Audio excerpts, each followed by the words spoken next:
नमस्कार, खबर सूत्र में आपका स्वागत है। मैं हूं आपके साथ संजना। चलिए बढ़ते हैं खबरों की ओर। फरीदाबाद के सभी सरकारी दफ्तरों में काम कराने के लिए आने वाले सभी लोगों को भारी मुसीबतों का सामना करना पड़ेगा, क्योंकि यहां के सभी सरकारी दफ्तरों में काम करने वाले अनुबंधित कंप्यूटर ऑपरेटर अनिश्चितकालीन हड़ताल पर चले गए हैं। सभी छुट्टी के दिन से इन कंप्यूटर ऑपरेटरों ने हड़ताल शुरू कर दी है। ऐसे में आमजन को मुसीबतों से दो चार होना पड़ेगा।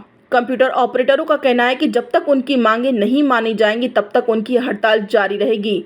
इनकी मांगों से सभी को स्थायी नियुक्ति, रेगुलर कर्मचारी की तरह समान काम, समान वेतन, 58 साल तक इनकी नियुक्ति हो की प्रमुख मांगें शामिल हैं। सेक्टर 12 के लघु सचिवालय के मेन गेट के सामने बैठकर दर्जनों कर्मचारियों ने सरकार के विरुद्ध जमकर नारेबाजी की और चेतावनी देते हुए कहा कि जब तक उनकी मांग नहीं मानी जाएगी तब तक उनका यह धरना चलता रहेगा। खबर सूत्र के लिए फरीदाबाद से सुनील चौधरी की रिपोर्ट। क्या नाम है जी आपका? मेरा नाम है योगेश चौधरी। योगेश जी, क्या मांगे हैं, किस लिए बैठे हैं यहाँ पे? मांगे तो हमारी पहले भी रही हैं और पहले भी हम धरने पे बैठे हैं, लेकिन सरकार ने जब हमें आश्वासन दे के छोड़ दिया था ना तो तब सुनी हमारी, ना आज सुन रही है। हमारी मेन मांग ये है कि हमें 58 साल के रेगुलर किया जाए और जो रेगुलाइज पॉलिसी है हमारी जो सरकार लेके आती है उसमें हमें शामिल किया जाए। पिछली बार भी ऐसा हुआ था कि हमें रेगुलाइज जो पॉलिसी सरकार ने बनाई थी उसमें शामिल नहीं किया और अब की बार भी हमारे साथ यही हो रहा है। और ये अब से नहीं हो रहा, लगभग 15 से 20 साल के करीब कई ऐसे भाईजान हैं जो इतने सालों से काम कर रहे हैं, लेकिन उस इतने सालों में सिर्फ आश्वासन के सिवा कुछ नहीं दिया सरकार ने। सर मैं तो यही कहना चाहूँगा जी, सबसे पहले कि हमें तो अब मतलब जो है ना आउटसोर्स से लगे हैं, जैसे भी लगे हैं सर, हमें सबसे पहले तो जो है नियमित करा जाए जी।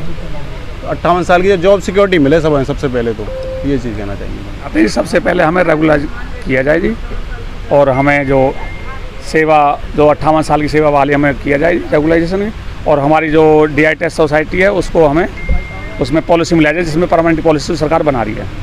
और हमारी मांग है कि हमें पक्का किया जाए। पहली मांग तो हमारी ये है, और समान वेतन हमें मिले, जो परमानेंट को मिलता है वही हमें मिले, जो फैसिलिटी उनको मिलती है वही फैसिलिटी हमको मिले। ये हमारी मुख्य मांगे हैं एक तरह से। अगर सरकार आपकी मांगे नहीं मानती है तो हम इसी तरह अपने धरने पे बैठे रहेंगे सर। आज तो छुट्टी का दिन है, कोई फर्क नहीं पड़ रहा है लोगों को, आमजन को। कल जब काम का दिन होगा तब आमजन बहुत परेशान होंगे, तब कैसे बात करें? अगर सरकार चाहती है कि आमजन परेशान ना हो तो वो हमारी मांगों को मान ले, तो आमजन परेशान नहीं होगी। तो हम अपनी सीटों पर जल्द बैठ के उनको जो भी उनकी सुविधा है उनका लाभ दे सकते हैं। ऑपरेटर हूँ सरल केंद्र फरीदाबाद में, लाइसेंस डिपार्टमेंट में।